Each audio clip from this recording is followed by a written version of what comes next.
Langsung saja kita mulai seperti biasa, nggak usah basa-basi opening terlalu banyak omong kosong. Teman-teman kita bertanya, banyak sekali yang nanya dan masih mempraktekkan itu sampai sekarang tentang informasi-informasi, saya bilang informasi dungu aja ya, informasi yang bodoh itu. Jadi akhirnya teman-teman kita yang bertanya ini jadi korbannya. Begini, banyak teman-teman kita yang menerapkan pola atau cara melarutkan pupuk TSP, pupuk SP, ya, triple superfosfat maupun pupuk superfosfat SP di dalam air mendidih, air panas. Jadi pupuk ini, ya namanya slow release, dia larut. Pupuk TSP itu larut air pupuk TSP, cuma lambat. Kalau di keterangannya akan ditulis di situ pupuk TSP apa aja, pupuk yang Bapak Ibu beli, pasti akan ada dalam keterangan kemasan itu larutnya sedang. Berbeda dengan pupuk seperti MKP atau MAP, Ultradap, itu yang sudah 100% larut sempurna karena bentuknya kristal. Tetapi yang bentuknya granul seperti itu, TSP maupun SP, itu larutnya sedang. Larutnya sedang itu larut, Bapak Ibu ya. Kenapa dibuat larutnya sedang? Karena pencampuran atau coatingnya adalah kalsium. Makanya selalu saya bilang kalau kita racik pupuk menggunakan SP atau pupuk TSP untuk mendapatkan sumber fosfat atau fosfor, selalu saya bilang pupuk ini sudah dapat kalsium oksida. Karena coating pembungkusnya adalah kalsium. Jadi kita beli pupuk TSP sudah dapat kalsium atau CaO 15%. TSP artinya kita membeli 46% fosfor dan juga kita membeli 15% CaO. Selalu saya bilang begitu kan, karena coating pembungkusnya adalah kalsium. Nah, kalsium ini yang membuat pupuk TSP maupun pupuk superfosfat atau SP36 susah larut ke dalam air, tetapi kategorinya adalah sedang. Seperti itu ya, dia larut. Kalau nggak larut gimana dia mau jadi pupuk? Batu, seperti batu akik Bapak Ibu menjadikan pupuk gimana mau larut? Dia larut, makanya dikategorikannya sedang. Pupuk ini kenapa dibuat sengaja larutnya sedang atau lambat? Ya karena diperuntukkan untuk tanaman-tanaman berumur panjang, tahunan. Diperuntukkan untuk itu. Jadi kalau Bapak Ibu mau pakai pupuk TSP untuk tanaman cepat, ya nggak bisa. Kemudian Bapak Ibu mencari solusi atau alternatif dan temukanlah berbagai orang dungu yang bilang Bapak Ibu harus mencampur pada air mendidih. Bahkan dibuatkanlah beberapa tutorial. Kan saya banyak dikirim link-link itu kan. Saya nonton semua linknya. Video-video konyol bodoh begitu. Masak air sampai mendidih, terus ada yang bilang ya seperti bikin kopi katanya atau bikin teh itu. Lalu masukin pupuk TSP ke dalam situ. Teman-teman bisa lihat langsung larut sempurna. Konyol itu. Bodoh itu pembodohan itu ya. Kenapa Pak itu pembodohan? Bukankah kami sudah mencoba dan dia larut sempurna. Gini Bapak Ibu, pupuk air mendidih itu, ya air mendidih itu lebih mendidih lagi ya. Kalau Bapak Ibu larutkan TSP pasti larut. Kapur itu kalau dalam air mendidih pasti larut. Enggak ada bilang enggak, pasti larut. Semakin mendidih air semakin cepat reaksi larutnya ke dalam air itu. Tetapi itu bukan jawaban, itu konyol. Gini Bapak Ibu ya, tadi saya sudah singgung ya, TSP itu ada bahan kalsium besar 15% dan juga fosfor di situ 46% kalau TSP ya. Setelah Bapak Ibu panaskan atau disiram atau direndam dengan air mendidih ya. Kita taruhlah mendidih sedang ya, mendidih biasa 100 derajat. Mendidih kalau mendidih lebih parah lagi bisa 150 derajat, 200 derajat bisa hancur itu. Air mendidih lah, seperti Bapak Ibu seduh kopi itu. Itu 100 derajat ya. Apa jadinya kalau air mendidih 100 derajat itu kena pupuk TSP kita? Yang pertama reaksinya larut. Larut karena apa? Pecah molekulnya antara fosfor dan kalsium. Ion P2O5 itu ketika kena air, kan Bapak Ibu beli pupuk baca ya, TSP itu mengandung 46% P2O5. P2O5 itu kalau terhidrolisis atau terkena dengan air, maka dia akan membentuk H2PO4- ya. Ion fosfat. Nah, setelah dia terkena air, mendidih, dia akan berubah menjadi ion fosfat. Ion fosfat ini akan bercampur dengan ion kalsium. Kalsium yang tadi bentuknya CaO yang terkena air, terhidrolisis juga membentuk senyawa ionik. Ion kalsium bercampur dengan ion fosfor, apa yang terjadi? Apa yang terjadi menurut Bapak Ibu? Apa yang terjadi? Pengendapan, karena fosfor diikat kalsium. Itu reaksinya, pengendapan dan susah lagi terurai. Lebih susah ketimbang sebelum dilarutkan dalam air panas, mendidih. Akan membentuk endapan. Pak, tapi larut. Bapak Ibu larutkan aja coba pakai air mendidih. Larut, ya larut. Diamkan beberapa menit sampai airnya dingin. Akan muncul endapan di bagian bawah, di atasnya bening. Ya kalsium sifatnya seperti itu. Batu kapur Bapak Ibu larutkan dalam air juga seperti itu. Awalnya seperti susu, kayak kelihatan bercampur dengan air. Setelah didiamkan, air bening di atas, kapurnya di bawah mengendap. Dan kalau fosfor sudah bersifat seperti itu, dia sudah diikat oleh kalsium. Seperti itu ya. Kenapa dia tidak berbentuk ionik waktu dicampur dengan kalsium? Untuk mencegah ini, agar ion kalsium tidak mengikat ion fosfat. Jadi dicampurlah kalsium sama fosfor dalam bentuk molekul. Seperti itu ya. Baru berbentuk ion ya. Itu ceritanya Bapak Ibu. Jadi bagaimana Pak? Apakah kegiatan seperti itu konyol dan bodoh dan salah? Tidak salah. Ada mekanismenya. Kita hitung titik didih. Seperti itu ya. Itu ilmu pengetahuan. Makanya belajar itu untuk yang nyinyir-nyinyir tuh. Bodohnya nggak ketulungan, nggak mau belajar. Bapak Ibu lihat aja komentar-komentar itu. Bodoh-bodoh itu masuk. Nyinyir, omong kosong katanya dan lain sebagainya. Mereka aja otaknya kosong. Seperti itu ya. Fosfor itu dalam bentuk ionik ya Ada batas toleransi, dia tidak diikat oleh ion kalsium. Ada Pak, toleransinya ada. Reaksi kimia itu selalu ada toleransi. Seperti itu ya, catat ya. Selalu reaksi kimia itu selalu ada titik toleransi. Titik toleransi untuk ion fosfat dan ion kalsium itu di mana? Di 30 sampai 40 derajat Celcius. Kalau Bapak tidak percaya, tanya deh anak putra-putri yang duduk di bangku SMA kelas 2, kelas 3 itu tahu reaksi yang saya baru bilang ini. Titik didih, aman, sebuah mineral seperti fosfor itu larut dan tidak bisa diikat oleh basa maupun asam seperti besi dan aluminium. Ketika titik didihnya ada di 30 sampai 40 derajat. Itu titik didih itu suhu tanah Bapak Ibu, suhu sawah Bapak Ibu, suhu lahan Bapak Ibu, suhu perkebunan di Bapak Ibu.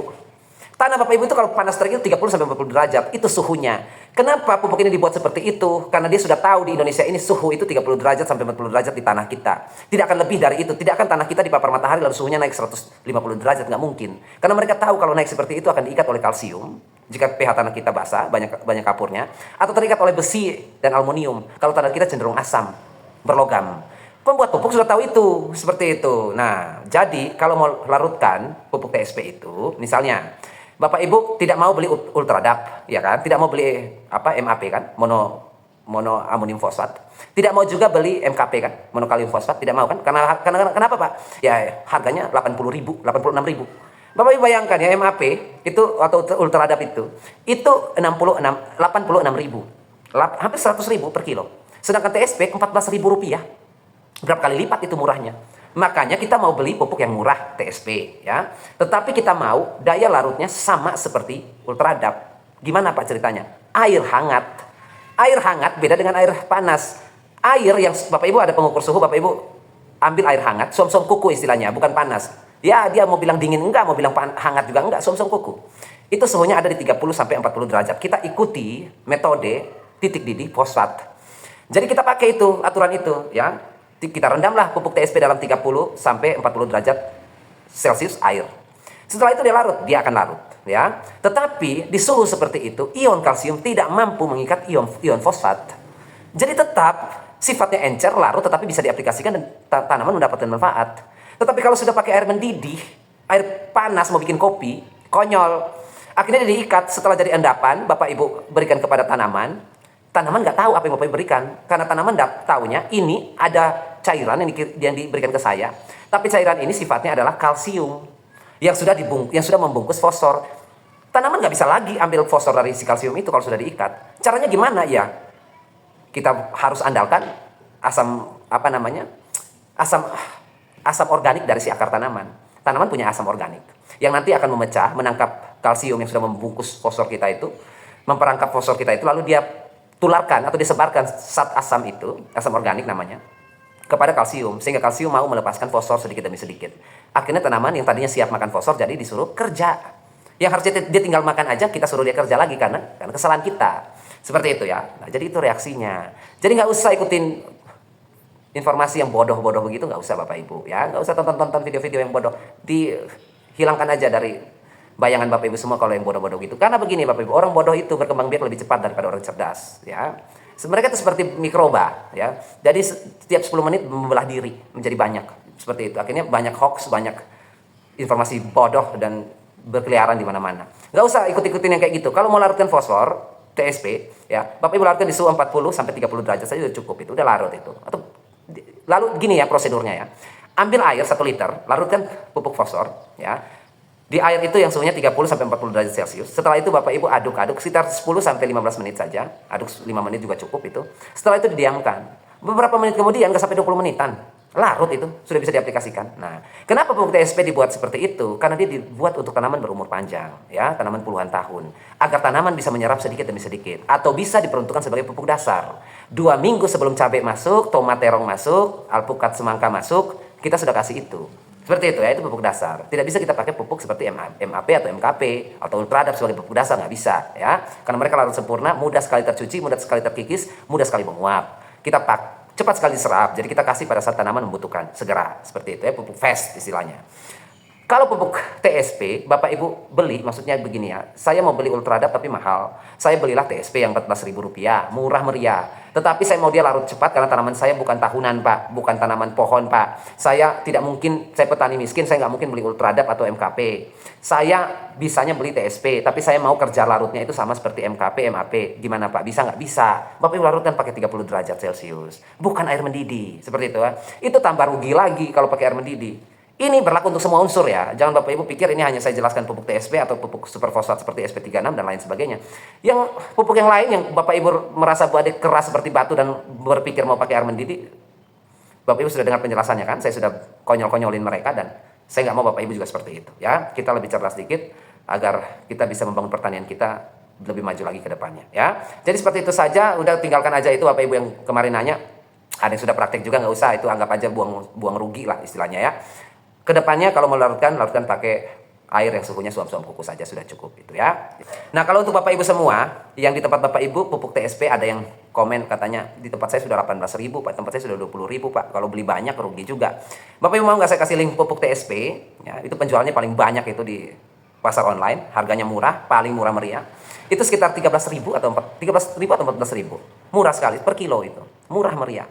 Kalau Bapak Ibu mau, nanti saya kirimkan linknya ya. Linknya ada di deskripsi, Bapak Ibu bisa klik kolom deskripsi di bawah video ini. Itu ada link pupuk TSP, ada Ultradap di situ, ada MAP, MKP di situ, pupuk fosfor.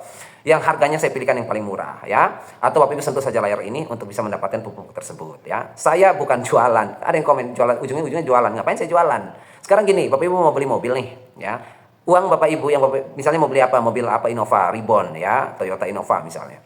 Bapak Ibu punya duitnya itu ada 400 juta, sedangkan Innova itu harganya 450. Terus saya menemukan sebuah dealer yang menjual Innova Reborn baru new, harganya 400. Saya jualan nggak? Saya nggak, ngapain saya jualan, dealernya juga bukan punya bapak saya. Dia mau untung dari mana saya nggak peduli.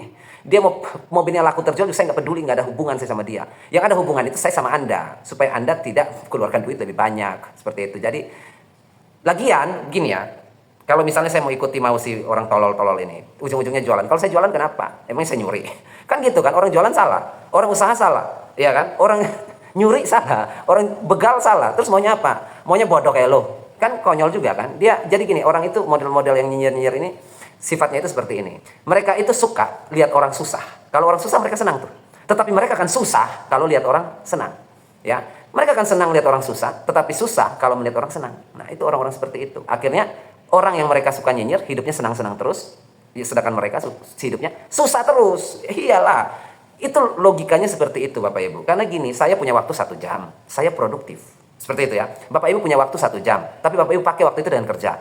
Produktif kan? Dapat hasil nggak? Ya dapat. Sedangkan dia punya waktu 1 hari, 24 jam, nggak ngapa-ngapain.